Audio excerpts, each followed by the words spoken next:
our first men's collection came out of it, and then there's no looking back, I guess. He's the creator and I'm the one running the business. The business is run through design. And I think as long as there's excitement in design, there is always something that's happening. The odds of us coming together and forming a brand was almost negligible. In 2019, when we merged with the Birla Group, that was the beginning of all our dreams to start expanding. Fashion was for the elite. And we had to break that elitist notion and we say, can this fashion become democratized? This is none other than the designer duo Shantanu and Nikhil.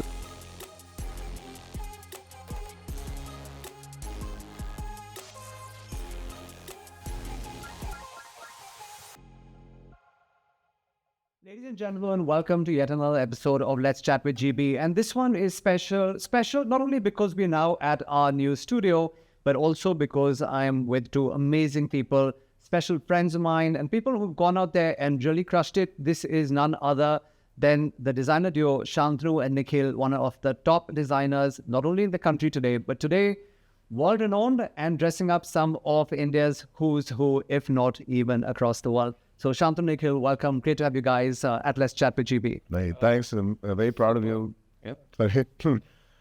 Can't, hide our excitement of talking to Gaurav. I don't know if enough people know this, but Gaurav and I have been in class together. We were in class 11 and then 12. Class 11 when I repeated class and you were the first one to come in from, I think, Sina. Oh. And then we spent amazing 2 years together. And then he crossed paths with my wife, now Reema, in Bhagat Singh. So, we were in the same class actually. You are, yeah. So Reema and I were in college together. Yeah. Of course, you and I were in school together. So, yeah. So in college I bunked after 2 months. Realized this is not what I want to do. Yeah, of course. Yeah, Good to be on this goes back, maybe we're talking about 25, 27 years now. But yeah, amazing to see, where you guys, have reached and what's really happening. So let's hear about, what's the latest at Shantanu Nikhil. I mean, there's just, so much and social media has been a buzz and you've been dressing up, Bobby Deol and you've been doing some amazing shows. And so what's really been happening in the last, few months? Whatever is happening is coming from the fact that the business is run through design. And I think as long as there's excitement in design, there is always something that's happening. Right. Of course, in 2019, when we merged with the Birla Group, that was the beginning of all our dreams to start expanding. A lot of people want to get strategically invested into, right, but many of them would not know why. Yeah. And I think that why became very apparent and really valuable for us when we sat across the table and right, when the founders met and it was a candid lunch where I think in half an hour we carved out a business plan, and in 6 months we had a collection ready, and in 8 months we had a store ready. Major. And I think there was, because of the excitement of design, is why this all happened, honestly. Right. Yeah, that's fantastic. And of course, for setting context, I think Shantanu, it's you who's the numbers guy in the entire organization, and it's the business, that has to make a lot of sense to you before you get into anything. What was it like for you when that conversation was happening, with the ABSLI group and, Kumar Mangalam Birla's there and this, this outreach happens? What was your thought process? What were you thinking at that time?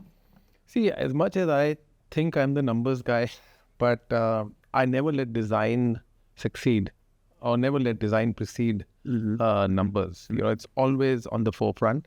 So as long as there was a nice, fruitful design collaboration where at any point in time, design was not going to be compromised, that venture was meant to happen. Right. So it was that conversation before. But I think very early on in our brand journey, since we had always taken a harsher step towards the ethos of design and where Shantanu Nikhil wants to be, considering that we had a narrative which was so contemporary and so decadent and so different from what India as a design culture was being perceived, Right.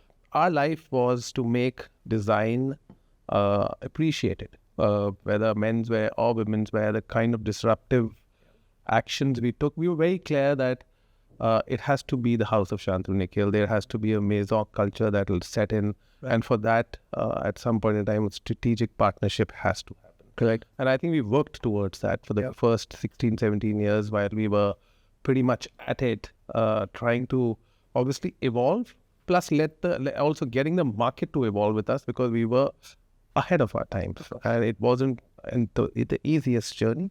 But then we were very clear that if we are merging with ABFRL, and we had a chat with Kumar Mangalam Birla, we needed to be on the same page, and I think he reciprocated it beautifully, and I think that's where numbers then started to happen. Of course. No, and fantastic. And like you just see the presence in terms of the stores that are now happening, and just the boost to the brand. But of course, many of us have heard about this. But let's take everyone back, to a time when it all began. Like maybe to the time when it was your mom, who started this entire journey. So let's just walk our listeners and viewers through that, because I mean, Yeah.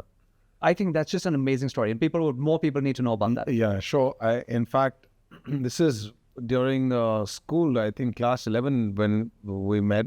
Mom and her very close friend had actually sat together and created a small brand called Finesse. Yeah, and Finesse came from the hand that Mom believed that in bridge was the best hand. It's called Finesse. Right. And so that brand came about, and it put us through school and college. Of course. Because at that point, Dad had stopped working, and he had invested everything into her, so he could take a back seat and focus on us while she pressed the pedal forward. And she very successfully ran a small unit, which was, I think, supplying enough product to buyers in London and the region in UK. Was enough for us to go to college. And I remember she didn't take a day off for 4 years till we came back. And then when we came back, our main idea was to get her to be freed up from all her responsibilities. So we walked into a very small unit that she had set up, and we systemized it. Shantanu systemized it and ran it efficiently, even more efficiently than at that point. Single-handedly running it was very hard. Right. So we really came back as her soldiers to gear up and make sure that she and Dad are more settled and relaxed. And now they've done their hard work. It's our time to work hard. We never looked back since then. And Mom was always this most incredible person. Very humbly, she gave away everything she had, and then she started working for the brand, because she really felt that that brand is the only thing that is going to bring her happiness. So she was really involved in it. And when I say really involved, she managed making sure that all products would reach stores on time. All the manipulation, whether some stores would be selling a certain category which was doing well, and the ones that were not, she would send the rest of that stuff to other stores to make sure that the customers are balanced. And there was a lot of back and forth, a lot of troubleshooting. Mrs. Mehra used to do. We always addressed her as Mrs. Mehra. She was technically our boss. And it was an amazing journey up until 2 years ago when she passed. All her learnings now keep coming back. All the teachings keep coming back to us in our daily conversations. That's right. It's like she would have preferred it to be like this, and then we think about it, and we take action based on what she's left us with, which is a great wealth of knowledge. Amazing lady, nonetheless. Like I said, seeing her growing up, and just the hustle that she would put in, and her work ethic. And Yeah, but I think my father was the wings behind her hustle, because he was the feminine energy in our life, where he was actually our mother, and mother became the father. There was such a beautiful role reversal that it made all of us look comfortable with each other, and not only as a family, but when Nikhil and I forged this partnership in the US, right. we had no plans. He was happy working, I was happy working where I was, and then one fine day just happened to bounce to LA, where he was looking for a job, and then suddenly I decided that maybe I'm not up and cut for a job. Let's kind of do something which is drastically different, Right. in the world of fashion. I knew his talent. I somehow had the courage to pack it up, and I said, okay, let me take the leap of faith. Let me go. Let me see if we can do something around it. And if everything falls in place, you can follow suit. And that's exactly what happened. He took one order from his... Oh no, this is a whole different story. So basically, we needed seed capital to start our business, and during that time, I remember I was working with St. John Knits, and I created a jacket with a crest. Right. and made the crest design in such a way that it had to be produced not in the States. It could not be produced. It needed hands. And so I called up Shantanu. I said, we may need about 250 pieces of this. Right. Can you make a first sample? I remember Shantanu at that point went to Sharperjut to get the first sample created. Right. He sent it to us. We got the order. That was our first order of $10,000, which was then the legit seed capital for us to really start. We didn't want to burden Mrs. Mehra at all. So it was an endeavor that we thought we'll take a chance with. And our first men's collection came out of it, and then there's no looking back, I guess. Yeah, no, truly, it's been a great rise. But Shantanu, any incidents that come to your mind which were big challenges in the early days, which had to be overcome, and something you were like, okay, at that time you thought, okay, we're screwed, okay, but something which you said, okay, we will, No, we were get past this as well. we were screwed from the time we arrived into India, because here are two straight people, brothers, nonchalant, not the type who belong to an ecosystem. Right. There were only a handful of them. There was a coterie. Yeah.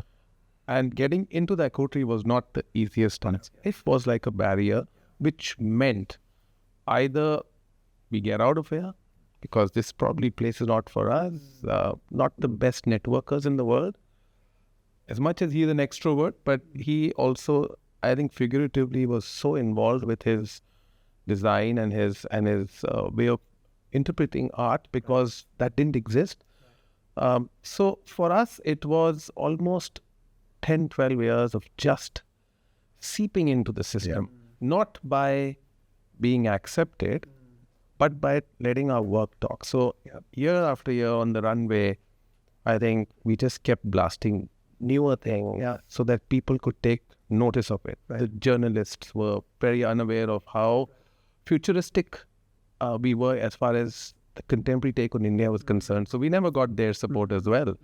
So it only started to happen 12 years after rationalizing the brand.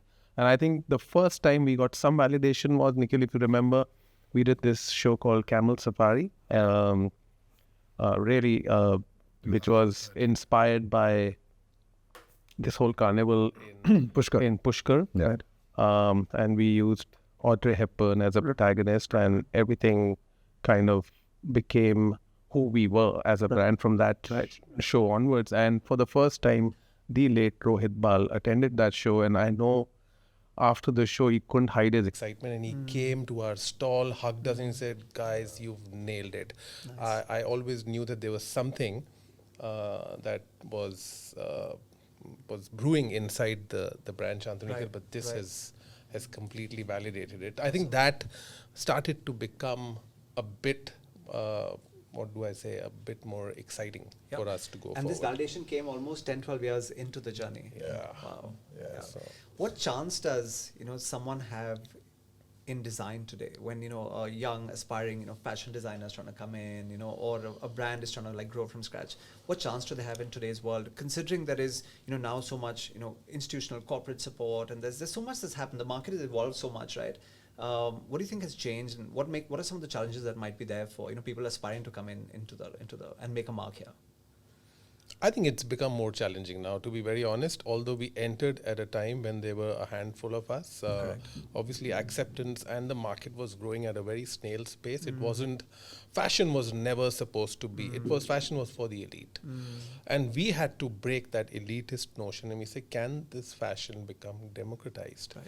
And hence, we obviously used a very disruptive way of using contemporary as a tool in our hands to showcase that India is also about decadence. It's also about silhouettes. It's about so many other things. So we could sort of go higher on the learning curve by making mistakes.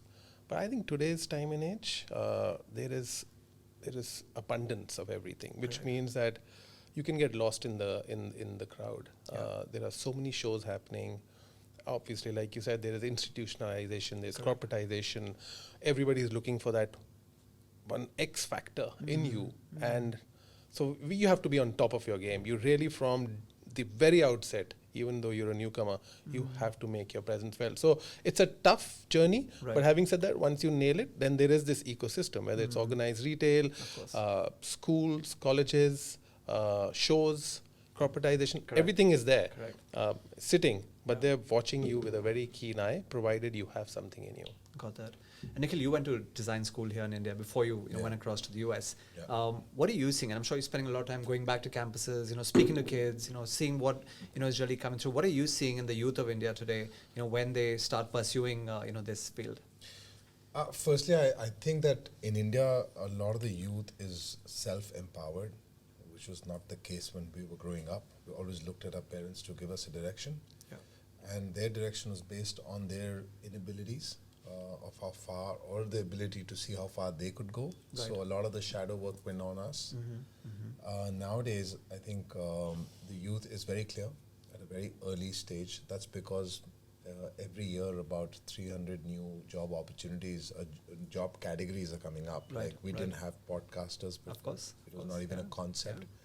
This you could only hear at the AIR FM studio. So clearly, with this, ancillaries of video content creators, lifestyle creators, a lot of new jobs have opened up. So fashion has become now a mainstream opportunity. While we were growing up, it was impossible to see fashion designers come out of an average middle class background. It was primarily for those who had traveled well, who had big incomes. Parents lived in big farmhouses, and their friends wanted clothes, so their children made clothes and sold them at higher prices to their friends who were very rich.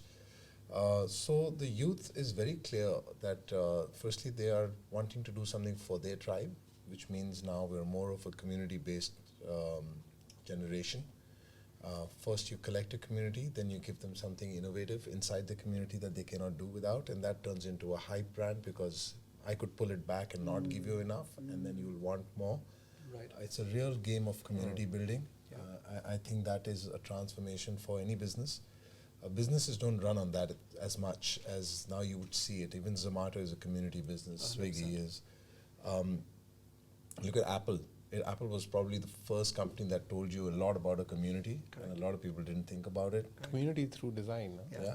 So community through design, and I think whoever does whatever today, the first step is to build a community through a language that you belong to or belongs to you, and be in that community. Don't get out of it. Can totally relate, because I think you're right, and it far surpasses even the design piece. It is today, even when you're building like an organization and culture, and even building your following, on social media and everywhere else. I think that that belongingness and that community sense of community is so important. 100%. Tell me about technology, and technology is starting to play a big role, and we're talking about trends when it comes to augmented reality, artificial intelligence, even change in shopping trends and all of that. So what's happening in the space of technology and fashion, for you guys specifically, and then of course on the industry as a whole as well? I think fashion has always been a tactile, touch, feel, smell, experience-based business. It's not been so much about hypothetical format. AI is a lot to do with hypothetical formats where you can see something that could look very different out of a human experience. But in clothing, you need to have the human experience. Agreed. So I feel like technology also took a while to touch upon fashion, and it's still not a space where you can, just what do you call, charge your phone by touching your chest. It still doesn't exist. Right. So I think AI will take its due course. But what it's really going to do is going to help people who have a very clear vision of themselves to create versions of themselves through AI.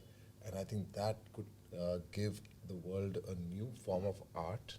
I think artwork on the hands are going to change. And screen artwork is going to be very popular. So there will be spillovers. Right. But I don't see it being the only outcome for the fashion industry. I think we've got bigger issues to take care of, especially when it comes to fabrics and the amount of load we put on our earth with the wastage. Of course. I don't think if augmented reality came into fashion, I think things will only get worse because there will be a lot more buying and a lot more selling, while we need to start controlling how much we produce. Agreed. And I think you touched upon a very important point, and Shantanu, like touching on sustainability, right? Because, I mean, that is no longer just a buzzword. It's something that, the world really needs, to keep an eye on. I know in Europe, they're only talking about sustainable fabrics and, all of that. So What is your design philosophy and even on the production side been, keeping sustainability in mind and impact on the planet? I'll tell you, we've always been a very sustainable country. India as a country has always advocated that, right from your childhood days.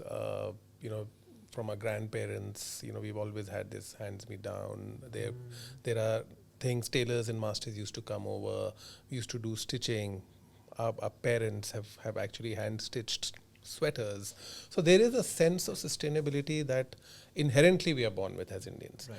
Let's talk about design. 90% of fashion designers in this country are couturiers, which means that we are belonging to a very personalized tribe where everything is made to order, very bespoke, very confidential. So we're not doing 6 collections in a year. We do 2 collections in a year.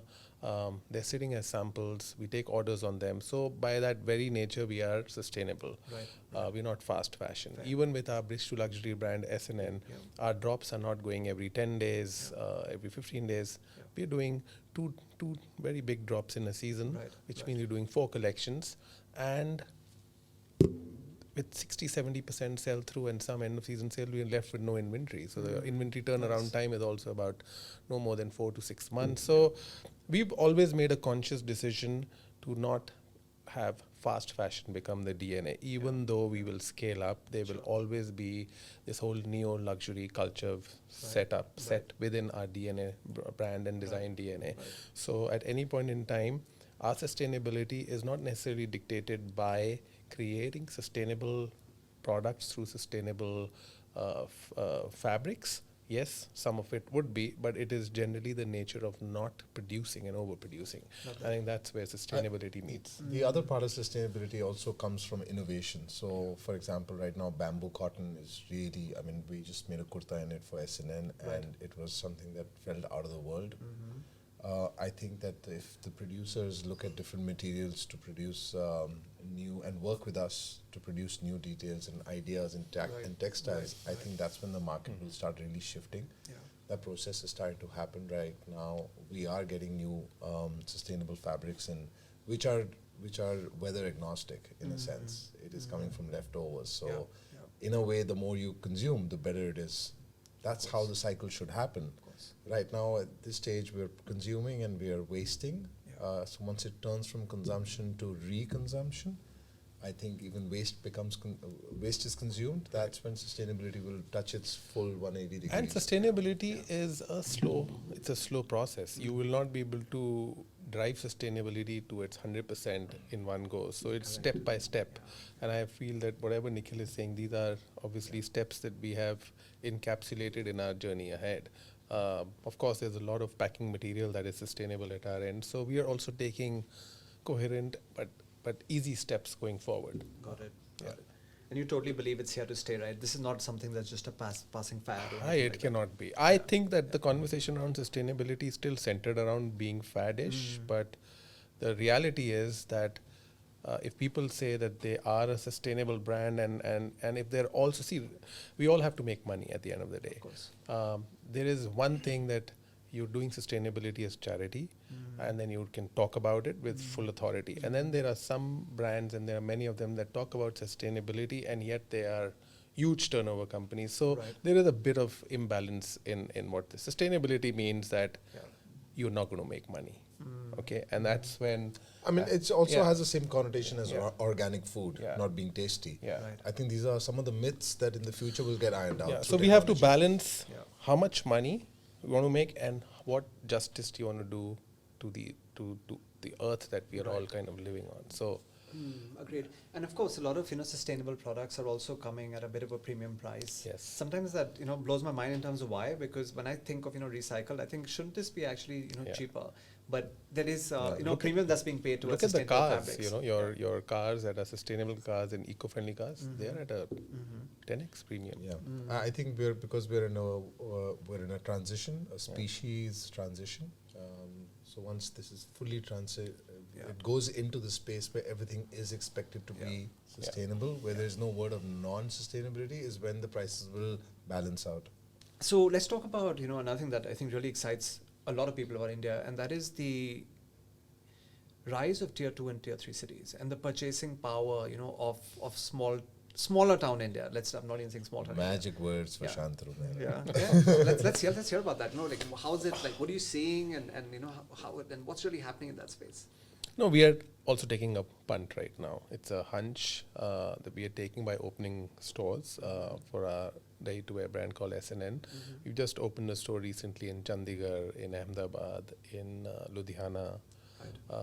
We have a pop-up in Raipur. These are pockets where there is tremendous amount of aspiration.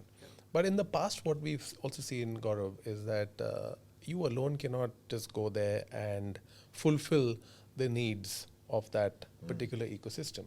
They are so aspirational that they would like to flaunt their tickets to their friends that they're going to Delhi or they're going to Bombay because they are actually going shopping, which means that they will always find an opportunity when there is a coterie of brands sitting together. So up until now, with our couture brand Shantanu Nikhil, we weren't able to do it. We would do pop-ups and kind of gauge the market. But e-commerce has given us a tremendous amount of intellect over mind matters. And we feel that there's a lot of data that comes from cities like Bhubaneswar and Indore, Dehradun, where there is customer acquisition happening. A lot of our products are being shipped there on a daily basis, which just goes to show that over a period of time, if our team can start using technology. Now, when you say technology, we've sort of ventured into this whole D2C version of our business, which up until COVID, we were clueless about. But because there was this hunger and there was this appetite to use democracy around fashion to be far more rewarding, and it could reach to a lot more people than we thought we would, led us into creating a very robust e-commerce program, which for us was also about collecting data, acquiring customers, and then kind of moving to stage 2, do some pop-ups. If there's good demand, then we kind of open our stores. Chandigarh, Ludhiana, Ahmedabad has happened through that. But yes, there is tremendous amount of aspiration and huge amount of opportunity. I also feel like, how the two-tier cities in the past were always looking at major cities to be their elder brother. That syndrome is sort of over now. I think a lot of young cities are becoming heroes. If you look at Hyderabad, it came up so quickly in the past 10 years. It's got probably the largest number of luxury cars in India, which was always given to Punjab as the heads up. So they've taken that as the next mantle on their hands. And then you see cities like Raipur, Chhattisgarh as a state itself is a celebratory income-based spend, which if you look at pockets of India, if there's celebration there is spend happening. Now, luckily, the idea of restaurants, fine dining, parties, bars have started in tier 2 cities, which means the societies are now really wanting to mingle and meet people. They were very close societies in the past. They would only meet people in their community, in their colony. Now everyone's taking a step out because of COVID. They realize we don't know how long we will be around. And so let's go this weekend and have a great time. So a lot of travel's happening. Therefore, new airports, 65 new airports, if I'm not mistaken. And likewise, the moment people step out of their homes, their cities become valuable. Love that. Yeah, and any particular cities in particular, you mentioned Hyderabad, and any particular cities that are really standing out for you, in terms of traction and numbers, some which you're seeing, okay, this came out of the blue, we weren't expecting these kind of numbers from this particular city, but it's actually Bhubaneswar is probably a #1 seller for SNN online. So there's clearly a language or a frequency we're not aware of. We get to see this on the paper that comes on the DSR to Shantanu, and every now and then I'll peek in, and I'm like quite surprised to see how a city which was, and I've been there a few times, it's a very quiet city, it's a pocket full of people, but how is it spending so much? Clearly the societies are stepping out.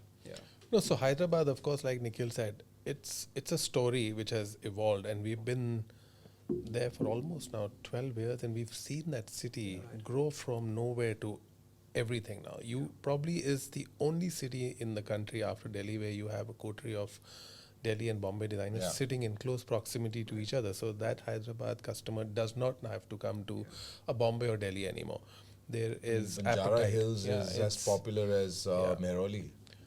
Yeah. Ahmedabad is going to be, I think, the next city, which is going to pretty much be on similar levels of Hyderabad and Delhi in time to come. I think that's the city of the future. It's already is a very well diversified city as far as planning is concerned and the way it is, cleanliness, everything. But I think from a consumption point of view, it's sitting right there. Awesome. I love the fact how you mentioned that you actually test the waters by, first watching the data that's coming in, on the D2C space, then there'll be a pop-up, eventually there'll be a store. I was in Hyderabad recently for some meetings, and of course, I crossed, your store there. And, when I was going by, and this friend of mine who was there, and he's like, these guys were one of the first to open, and uske baad puri road pe aag lag gayi. Like, you guys set the retail rates on fire. And he says today people are, coming there and they're taking insane amount of space, at insane amount of rentals. But the trend was spotted by you guys, and you guys said, okay, this is where we're going to be. And he says now it's like people are watching this Shantanu Nikhil, where is Shantanu Nikhil opening, and we want to like go ahead and open around there as well. It's surprising you talk that way, because I think Kala Ghoda was also one of those early hidden gems where we spotted a space 7 years ago. Exactly 9 years ago. Wow. And I think we were us and just a handful of other designers, and I think that also set the stage for Kala Ghoda. So it does happen, So the indication is if you need to know where we're opening next, and you start buying land around it. Nice, yeah. Just, I think based on our years of friendship, I think just let us know in advance, right? So we'll plan according to that. I think that's super. I thought we'll do a quick, rapid fire, just like to also, break things up. And I have some rapid fire questions. We've never done a rapid fire before, actually.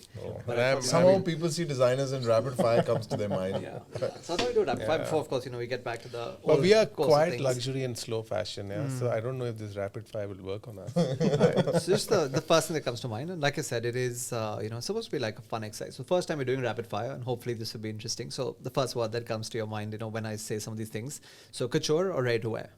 Ready to wear. Ready to wear. Okay, awesome.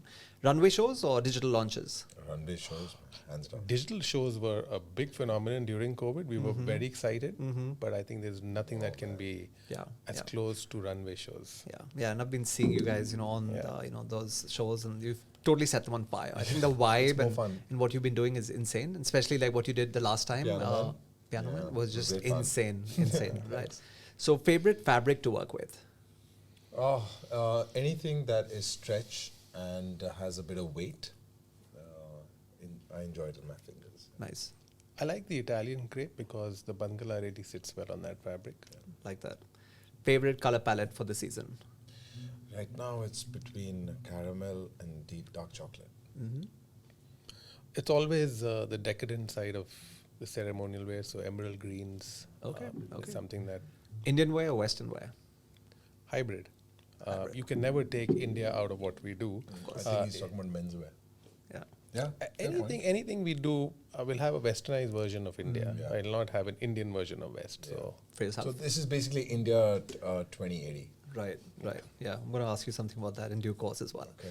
So your go-to outfit when you're not working, Nikhil first? I'm firstly always working. Secondly, my outfits define how I work. Awesome. So I'm always on point, at least for myself. Yeah. Shantanu? No, so he's the more fashionable one, the guy who takes more chances. When I'm not working, I'm an athlete by my second skin. So I'm always in my track pants and my sporty wear. On the tennis courts as well. Yeah, love that. Favorite Indian designer other than yourselves? There are a lot of them now that are kind of coming to the forefront. But I think Sabyasachi is an all-time classic. Nikhil, for you? I like techniques. So I think it would sit between, I think, Gaurav Gupta and Amit Agarwal. I like their techniques. Interesting. A city that inspires your designs? Rome. For you? I think anything that has a very strong architectural value to it. It could be palaces in India, or it could be palaces in Rome, the architecture there. Right. Yeah. Awesome. One global fashion icon that you'd love to dress? Kate Blanchett. Nice. Timothy Chalamet. All right. Cool. Your favorite decade in fashion history? Oh man, the 70s from architecture and Art Deco. There just cannot be one. In 100 years, there are 2, 3. So Yeah. Art Deco and the 70s. Awesome. Yeah, I think the 70s, our last collection, the studio mix was a big ode to the 70s. There was so much to the 70s. Yeah. You know, there was Art Deco, there was disco, there was everything. And I think one could find all the ingredients that could make that decade a very fashionable one. Got that. So morning or night, when do you feel more creative? I have a time horizon where I feel I get the best out of myself, and that kind of culminates into good, timely, and healthy meetings, and that's anywhere between 10:30 to 1. Nice. Yeah. Nikhil, for yourself? I think feeling creative is a blessing from God. So whenever you get it, time is elastic. Yeah. Yeah, I get that a lot, especially from, creative people, artists. They like, don't try and put us into a routine. Don't put us into a box. Like, it could happen. Inspiration could strike anytime, anywhere. So I would believe in that. Music or silence while designing? Oh, music. Oh yeah. His music is always blasting. Our offices are adjacent to each other, and I see this whole, and it kind of peps me up also, because when I'm doing my briefing or I'm getting ready, the music kind of gets the best out of me. Yeah, nice. If you weren't fashion designers, what would you be? I probably would have been a tennis coach. Yeah. Interesting. You would be a good tennis Not a coach. tennis player, because I gave up on that dream many years ago when I realized that I'm good at it, but I'm not so good that I have to sacrifice my studies or my career for it. But I'm still a very good technical coach, and I feel I could sit by any player's side and give him the Love tips. that. And you have a son who's pursuing tennis very Tennis, actively now. And so wow. I have also kind of coached him to a certain level to get there. And then after that, he's been his own master. Awesome. Nikhil, for yourself? What was the question? If you weren't a fashion designer, what would you be? Between an Air Force pilot and a hair cutter.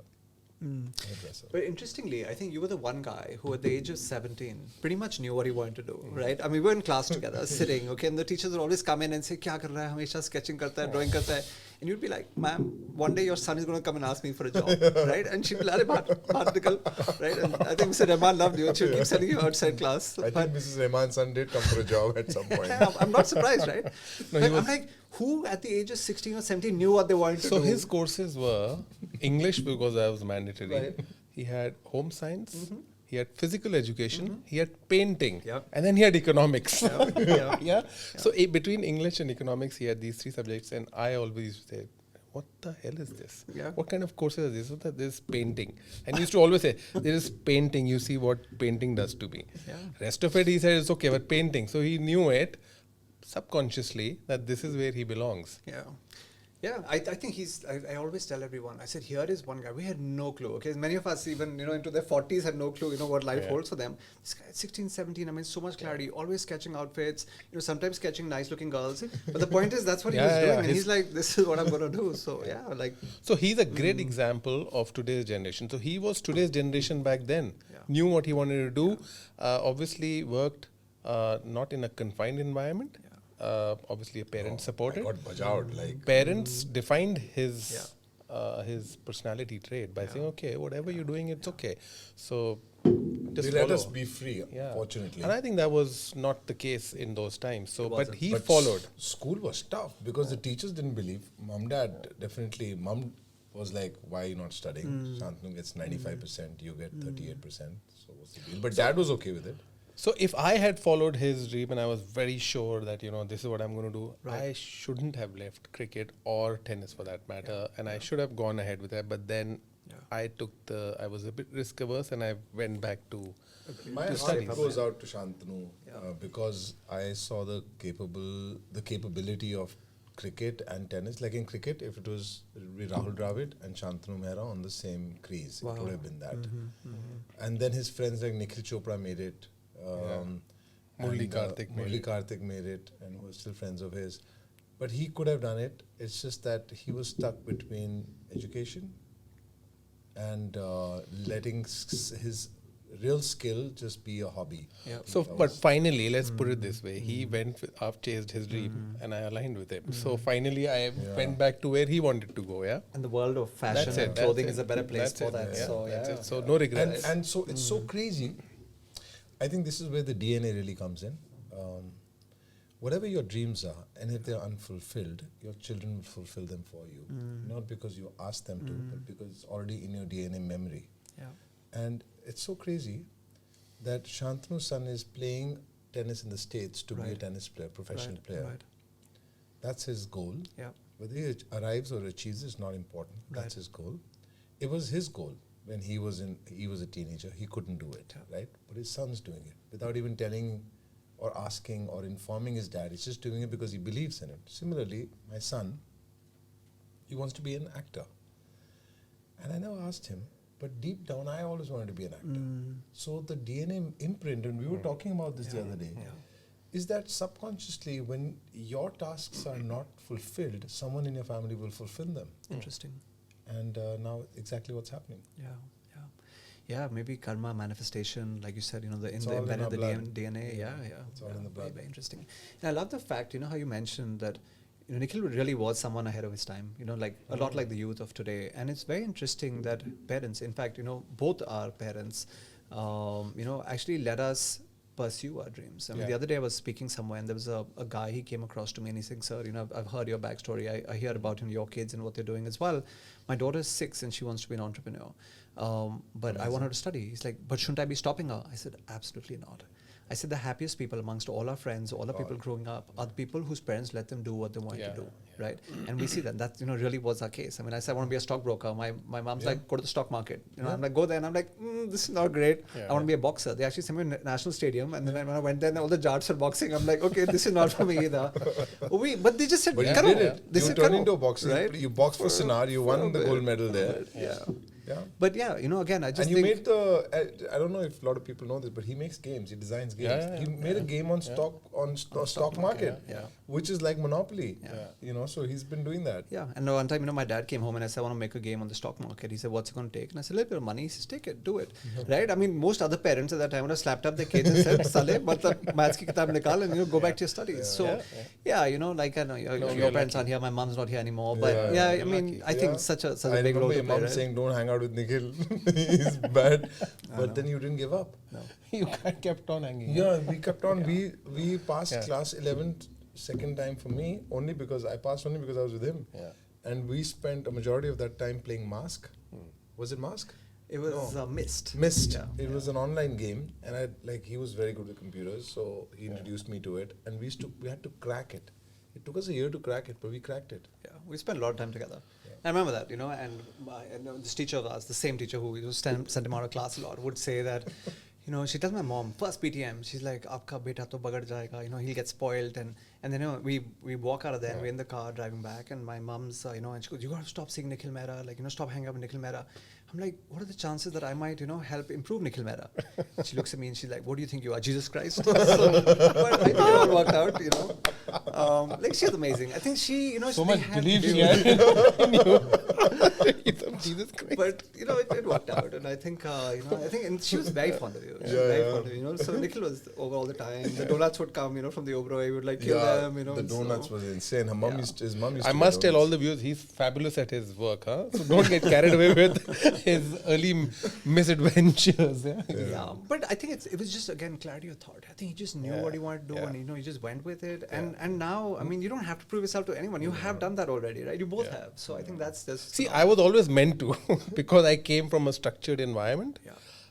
Doing an MBA in finance from Ohio State University in US while he was pursuing his master's in fashion.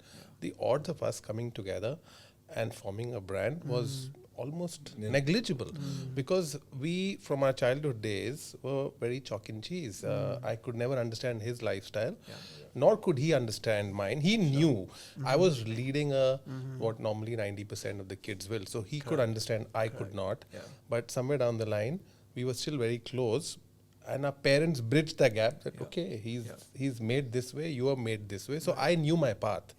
So whatever I've achieved because in the world of fashion, I relied on his instincts. And his instincts, if I could back with whatever ways of classroom experiences I could bring to the table, and that's how it is. So success wouldn't have happened if there was no art to this cause. I wouldn't have been able to run this business. What do you think more, like let's say, brother duos and more family members, don't get into, like you don't really hear of like another Shantanu Nikhil. Like I don't know of, of many, who've been either, brothers or family members who run a fashion, label and stuff. Why do you think that really is the case though? There are lots of reasons. I think it's got a lot to do with upbringing. A lot of the brothers are made to feel inadequate about each other while they're growing up, because one will definitely be different from the other, which is usually the case between siblings. Yeah. Our parents recognized that we were mirror images of each of them. And so I was a lot like my dad, and he's a lot like mom. And we recognized it at an early age because of our behaviors. So I'd get along with dad a lot more than he would get along with dad. It was very clear. Dad was my best friend. And of course, mom was his ultimate goal of learning, understanding, and sounding board. He would not talk to dad as much as he would talk to mom. Fair. So I think at an early childhood, we were clear that our personalities are a lot like our parents. And so we know how to manage that because we used to see how they used to manage each other. I think apart from that, a common goal was set in, which was the most incredible thing. If we were not working together, we would probably not hang out as much. But because we have a common goal, and the only way to get to our common goal is by having both parties involved. Of course. Because I can't do what he does and he can't do what I do. And we're very clear, there's no ego about it. So I let, like Shantanu comes up with this thing and he'll tell me I'm planning to do this. I say, buddy, all yours, go for it. Tell me what I need to do. Similarly, Shantanu does the same. And that's where the magic is. I think the biggest problem people have is they have an ego about themselves and a version of themselves which they are not happy about. And they feel that this is who I want to be, and therefore you disrupt everything in your life. While we know who we are and where we need to be, it has to be together. Awesome. Yeah, in a creative world, it's also a bit, it can become a bit arduous in terms of the fame that you get and how much of that credibility should go to you. There are ego clashes. Two creative people trying to find a balance becomes tough in our case because he's the creator and I'm the one running the business. Somehow we negate all of those chaotic moments. But having said that, and I completely agree. It's the upbringing. It's the way we lived our childhood. Ego and arrogance was never a part of our culture. And I think sibling rivalry in today's day and age is a lot more than it should be. And I think that's one of the reasons why you probably don't find duos or family duos or brothers, sisters getting together and forging a partnership. Correct. I think it's a loss of a community, honestly, because the only one you'll eventually ever trust is your own blood. And you'll give in to your brother taking care of you if you're not well, and vice versa. So I don't understand. Yeah, super. All right, so we have a few more rapid fires actually left, but this is we diverted, but I think it was valuable nonetheless. So one superpower that you wish you had as a designer, Nikhil first. I'm quite blessed. I have all superpowers. All superpowers. Shantanu, for you. Really, I think just can't thank God and our parents for everything that has happened to us. It was never meant to. Like I said, the first 12 years, we thought that we'll give up. We shouldn't be here. We don't belong here. The fact that we've lived 25 years and we've brought 25 years to the brand, we couldn't ask for more. Couldn't ask for more. Love that. Stripes or solids? Oof. Yeah. Right now, stripes. Always solids. Always solids. All right. Fashion week or a private showcase? Private showcase, man. All right, that's unanimous and quick. Weirdest request ever from a client? Nikhil, will let you go first. Weirdest request. Ispe aur nag laga do, which means put more stones. And we don't really do that stuff, so it was hard. Okay. No, he gets all the weirdest requests because he's the one who deals with customers most of the time. Yeah. So, okay. One fashion myth that you'd like to bust? You know that stripes make you look slim or checks make you look big. That's a myth. It's a myth. Okay. A myth that a groom or a bride have to be overtly done and be very pretentious with the whole lots of ornamentation. I feel that's a big myth. That's the myth we wanted to break, Yep. and hopefully we've broken that, Yeah. and we'll continue to break that myth. Awesome. Right. And what's one thing that you always carry in your bag? Office bag or Any no, bag, whichever one comes to mind. my office bag will always have a laptop. Outside of my office bag, I'll always have a kit which has some sports tools. But his office bag always has like papers with lots of writings from notes from I think 4 years ago as well. Wow. Yeah. And how about for yourself, Nikhil? My bag has to have my cigar, my sunglasses. I carry a checkbook because I feel people with style always write checks. I like that. Yeah. Yeah. Awesome. Yeah. So that was actually a rapid fire round, and I think it came out pretty interesting. Where's the hell is the hamper? Yeah, we have hampers for you. From Oh, nice. Hugo Boss and other stuff that's coming your way in due course. We couldn't have given you. We Shantanu don't Nikhil. wear other brands, sorry. It's accessories. So, yeah. So that'll come in due course as well. Thank you. So if you were to go back in time and do something differently, okay, over this course of this journey that you've had, what would that really be?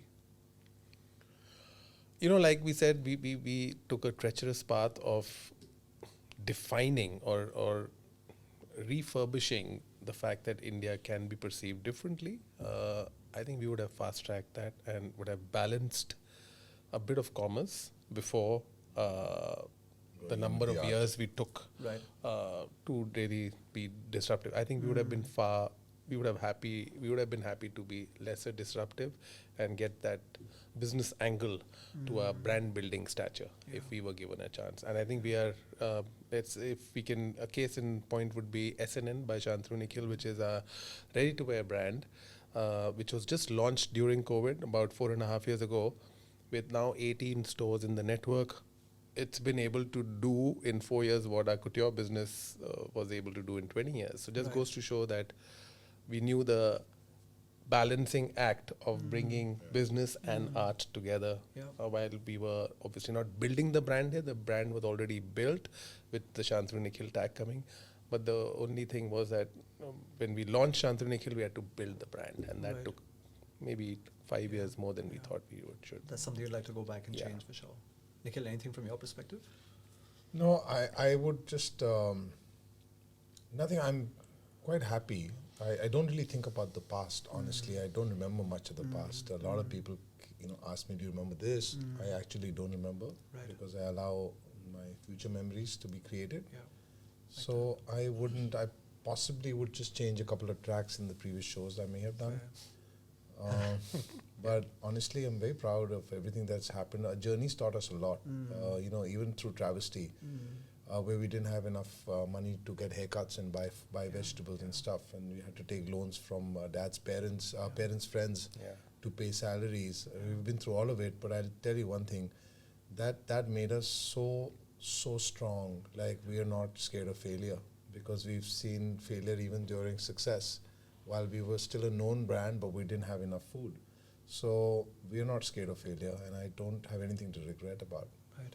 Yeah, I totally agree. And I also think that, just mistakes that we made in the past, they do make us, wiser. They make us stronger. They make us more resilient, to just take care of whatever the world may throw at us in due course. And they've been tough times. I'm sure the pandemic, cannot have been an easy time, especially when everyone was, holed up, retail had kind of, come to a standstill. These couldn't have been easy times. And I know there are times when you told me even growing up, how little you had and how you would actually even commute as a family. And that's an image that I still have in front of me even today, right? And I'm like, wow, look at how far you guys have come. Yeah. So it's all worked out. Very, very, very blessed.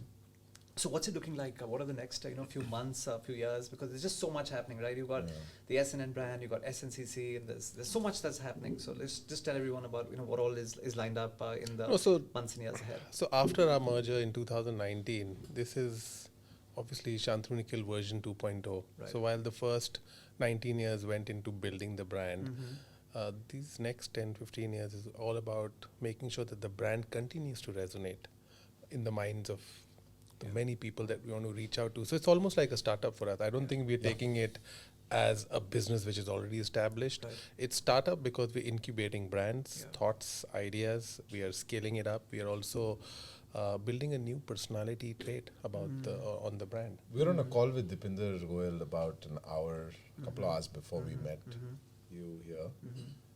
And we feel like him. The guy is super sharp, super connected to his product, and always looking at his universe, his community. And I think that also gives us, now the good thing is we get a chance to meet a lot of world leaders and we get to see their passion. True that. And I think that, it is not about size or the amount you're going to usurp, or I think really it is about the people who are going to be with you in the process and in the path. And we feel like we're very blessed to have Mr. Birla by our side to help us navigate in tough times, to show us a very beautiful way to show us whatever he's learned in a very articulate, gentle manner where we could go, and to have that kind of mentorship, I feel it's priceless because this is like stuff that money can't buy, and then just to learn from leaders like that.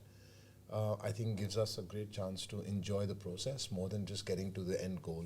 Also, there's a lot of introspection happening on the existing products, on our brands, because it's so easy to just get dissuaded and distracted with the monies coming in and investments happening and all of that. Yeah. But it's are we looking at our house codes? Are we looking at sometimes what happens is fearlessness starts to give way to comfort, and I feel when you're fearless in like how we started this conversation, that you have to enjoy and you have to be excited. And I think one was the excitement of getting invested into, the other is the excitement of rebuilding some of the nostalgia and make it what we did in the past was gold. Can we bring that gold into today's day and age and make it relevant? I think that's the excitement. I think also the excitement of failing gets us excited. Yeah. I think that's where the real action is. Yeah. We are failing quite a lot, and we fail, I think, very eloquently. That doesn't affect the P&L so badly, but we know it, we are failing, and we recalibrate. We were talking to our colleagues right now, we said, listen, if I didn't tell you there is a customer you have to create for, what would you make? Boom. Everything changed. I said, that's what we need to do. The fact that you think That this sells. that we belong to a 25-year-old company and our customers will want this, I think you're not realizing that our clients are changing every 3 years, because in the marriage business, the client is only coming back to us now after 5 years when they've had a kid or two. Agreed. And they want to celebrate out of nostalgia, get the 1-year-old to wear a Shantanu Nikhil. That's when they're coming in. Where are you at? Are your existing customers always under 28 for some reason, for the reason that they're getting married? And so are you ready for the 28-year-old, whoever 3 years later becomes a 28? There is so much to learn from them. And how can you define what a customer is? True that. Because it's always True that. changing. Yeah, I think the hunger and innovation, these are two things that have never gone down in both of you, and as Shantanu Nikhil as a brand, I think I've always seen that, okay, what's next, how do we step it up a notch, and where do we take this from here? It's like when the investment happened in you, it wasn't like, oh, you sat back and said, we've made, you said, Everyone okay, else thought. right? Yeah. And that's a perception people had. But from you guys, you were thinking, okay, this is now, the wind that we needed behind our sales to take it, to 10x levels and beyond. Do you realize when you give a part of your business and you raise capital for it, your responsibility towards that business is now 100 times more. So true. A lot of people think that you take the money and you just Just vanish because you've done your job. Yeah. What about the person who's invested in you? He's just started his job. That was his first penny he's put into your business. Correct. Why would he want you to run away? So Love for that. us, we've always been, we never raised capital from people, but when we did raise capital was to pay salaries through dad's friends. And we were always, making sure we pay them every penny back within a particular period of time. So we understand the value of debt. Of course. And I think that's where the action is. Yeah. No, I loved it how you said that, it's actually a responsibility that you have, to your investors. And it's unfortunately in the world, today, the perception is very different. People are like, acha paisa mil gaya. Now, we're ready to buy that nice car or that farmhouse and, just retire and run away. But to actually say that, okay, this is now, a debt that I have to pay back to those who have believed in me, and putting in, forget the money, but even time and energy and, all of that. I think that's beautiful. See, we may or may not live, right? For the We will not live. the brand has to live. So what kind of legacy are we bringing to the brand?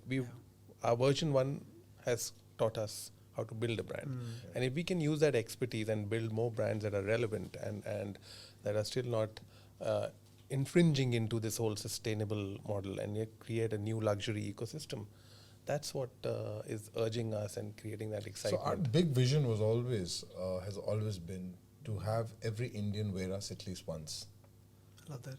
And that, we need an Aditya Birla to be by our side. Of course. It cannot happen by Shantanu Nikhil on their own. So it's a big debt we owe to them to make sure that we give back that vision that they invested in us for. Awesome. No, I'm sure it's going to happen. Like I said, knowing you guys as long as I have, and culture and values, those things don't change, right? And I think, that's going to happen for sure.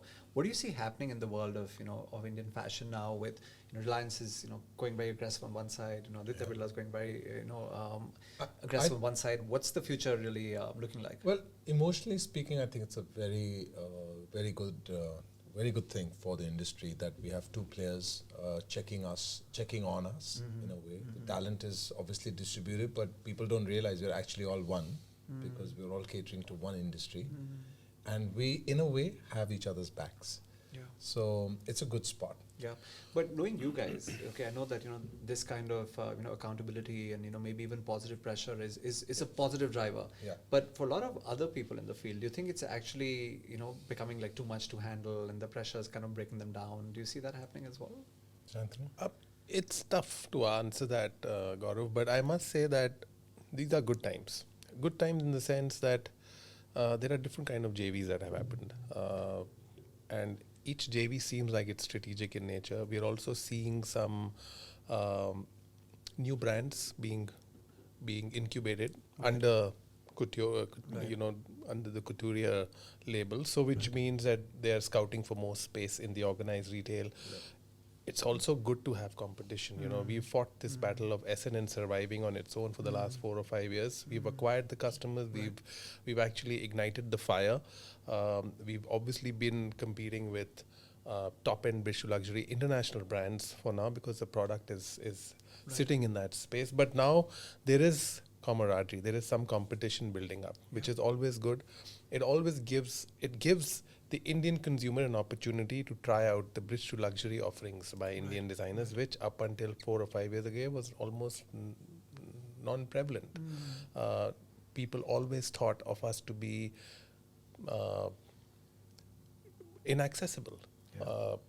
Designers, महंगे होंगे, no chance. Now at least you are getting that Now you get foot colours in the and door. sizes. You're getting that foot in the door, which is always good. You're also seeing some Indian designers obviously migrating to international shows, showcasing their talent there. So it's a lot is happening. These are really good times. It gives all of us an opportunity to express ourselves as brands. I think you're right about the British luxury piece because yes, like you mentioned, there were some people you're walking past a Shantanu Nikhil outfit and it's like, oh, I could never afford one of those. But now, by virtue of what you're doing, I mean, I was at a Diwali party and I was just seeing everyone had your jackets on, and I'm like, wow, like it's just so good to see. And like you mentioned, that vision that you have of dressing every Indian in SNN, that's kind of coming true with And they some of these don't initiatives. need to know Shantanu Nikhil personally. Because in our industry, a lot of it happens in a personal state. We feel elevated when people recognize us. But the kind of brand we are building, we're happy if they just know the brand and don't necessarily have to pick us up. And that's say where that is SNCC, Shantanu Nikhil Cricket Club, is going to be going. It's easy to wear, and that's where it will probably have lesser the Shantanu Nikhil baggage, but it'll have the right product, the right ingredients to make you look cool. Right. What was the thought process behind SNCC when it came up? Like, what was the inspiration? Like Where I did it said, come if I wasn't what I am, I would have been a cricketer. Or a We've tennis always player. we've always been sportsmen. You've Right. known whether swimming, tennis, cricket, or whatever. Yeah, actually, all our stresses And a lot of our answers came on the tennis court or on the cricket field. In fact, we played cricket together 4 months ago at PGDAV College under the lights. And it was, it's something else. It's different kind of, it's a different kind of struggle and a different kind of winning opportunity, which is so relevant to your business. Right. And I think that it's natural, the mix and the fit is so natural between sport and business, because you are going to lose and you'll have to find a strategy to win again, but you don't have to win immediately. You can slowly get there, which is what a business cycle really teaches you. Correct. And therefore, for us to applaud the industry that we love, which is sport, the only way to do it was to create a brand for sport. And SNCC is Shantanu Nikhil Cricket Club, but eventually it's going to encapsulate all sports. Awesome. And so the vision is very large. It is also a vision for all. Yeah, it's a lifestyle brand. Super democratic. It's fashion, lifestyle. Hasn't been witnessed thus far in our country. You've seen the Lacoste and the Fred Perrys and the Polo Ralph Lauren of the world making empires through good fashion. And I think SNCC is India's answer to where it should be. All right, we're coming up to around the 1 hour mark, so we are going to start wrapping up in a few minutes. But are you also seeing a lot of your collections going abroad and being showcased and retailed globally as well? See, a global, understand, when we start, when a new government comes into formation, it should be given 8 years for it to really see a prolific difference in the society. And I think even the brands have to go through the same cycle. We are focusing on India, and then the GCC slowly get to Dubai and other places. Right. That would be our immediate counter one arm's length business, because the amount of Indians and like-minded Asians who live there, it's a great filtered funnel. Right. And then eventually head to the States and the rest of it. But I think whenever Shantanu and do speak about this, what these businesses really run are on systems, not so much on design. And the systems, policies, all of the legal and the other stuff that Shantanu, he's not confident that we have it all in place. Yeah. I think it's going to be something that we'll be thinking about. Right. And you're right. I think when you talk about the fact that India itself has so much to offer, So much. and with we spoke about the tier 2, tier 3, market penetration and the depth and the width both growing. Also, if you look at China, I don't know how many Chinese brands are popular in the States, but they're billion-dollar brands in China. So I think we need to look at post-colonization. We need to think like leaders, and we need to focus on India. It's a market that is, the world is going to come and just start eating out of it. So It'll true. be a real pity if Indians are running out of India and trying to make brands outside of India, which is a Herculean task. While India is ready for you. Also, I think why be in certain demographics where your average age is only 55 and over? Yeah. And most of your European countries and a big part of the United States is also moving in that direction, while the GCC, like Nikhil said, the Dubai, the Abu Dhabis, they're very young, aspirational markets still. Very true. And of course, India is on the epitome of demographics. We're close to 400 million people under the age of 35. It'll be stupid not to look at those demographics. While the world is looking at it, as Indians, we should obviously be looking at it with a cleaner lens. And I think just the way that our economy is growing and the way that the mindset of our people right now. Yeah. Why would one want to go to Main Street in New York or You know, LA our or kids, UK? our kids, like our generation went to the States to study. Our kids go and they don't want to study there because they feel there's far more that they can see in India. Yeah. Some of the societies are actually going backwards. And these are forward societies, but they went forward in a different way. Yeah. Now they're realizing, and a lot of Indian students are realizing that the States is great to get educated, but not necessarily to live. Of course. Which means it becomes a migrating population. Some of the greatest brands, some of the legacy brands are retransforming themselves to suit the changing demands of those markets. You imagine an Indian brand going there, trying to sit amongst those legacy brands that are already trying to reconnect with the new audience. It's a tough ask. It's a tough ask. Yeah, it could be harakiri for the brand as well. Yeah. You kind of lose touch with your brand philosophy and ethos. And I also feel like if Mr. Bachchan didn't go to the States to become an American actor, why should we try to go to America to become American designers while we are from India? Love that. Like, I don't see the need. Yeah, yeah. One lifetime is not enough. Like, you'd rather do what you really love to do wherever you're born. So true. What's going to be, and that's my concluding question also, is what's going to be Shantanu Nikhil's legacy? Like, what are you guys going to be, remembered for? What do you hope to be remembered for? Because like you said, one day we are all going to be gone. So what is going to be, your legacy? Yeah, the legacy is the brand DNA that we build, who we are, what are our house codes, what are those 3 or 4 ingredients that have defined us. And I think that's the conversation we've been having the last few days. I just don't want people to remember us to ruin the planet. Yeah. That's one thing I don't want. Like, I feel technology, Apple, it's doing that to the world, where now you have mental illness has become a normal situation. It's a real pity. Facebook killed the world. Instagram has ruined the world. So I don't want us to create something that ruins the world. Yeah. I think we as a brand would want people to know us for the finer details we brought to Indian heritage. Right. What did we make them feel prouder of, whether it's the way we brought fashion in Indian armed forces, our understanding of our brooches, crests, a sense of minimalism, a sense of being light. I think that's what we should be and what we aim to be known for, is to bring a nice, easy heritage interpretation of Indian design to the world. Awesome. You know, also like how Prime Minister Modi has created the new India's language in today's day and age. I think he didn't do it because he wants to leave a legacy. He's doing it because he believes in it.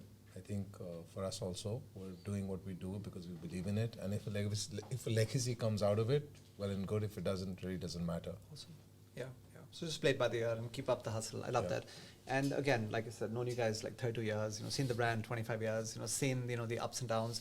Continue to inspire, or be inspired, by both of you. Just keep up, the awesomeness.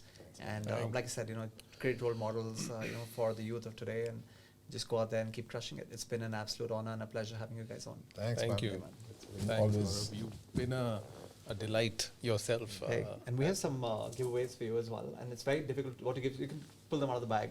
So very difficult in terms of what to give, Shantanu Nikhil, especially when you guys design such, amazing stuff. Lovely. Thank you. But we have for you, so that's some stuff, some goodies from Hugo Boss, and also like the bottom collection. There is some, like the metal desk set is something that you probably want to keep on your, desk set just on your desk when you just want to take, some notes and stuff. So there is that. This is your logo?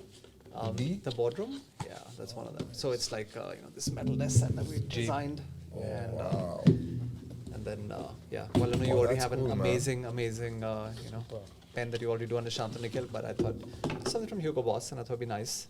So that's something for you guys as well. So Amazing. Shantanu, your life is made. I use pencils, but all right, we'll get you. you saved his life. No, it's super. He can sign them big checks. Thank you, Gaurav. Hey, thank you. Like I said, it was a pleasure.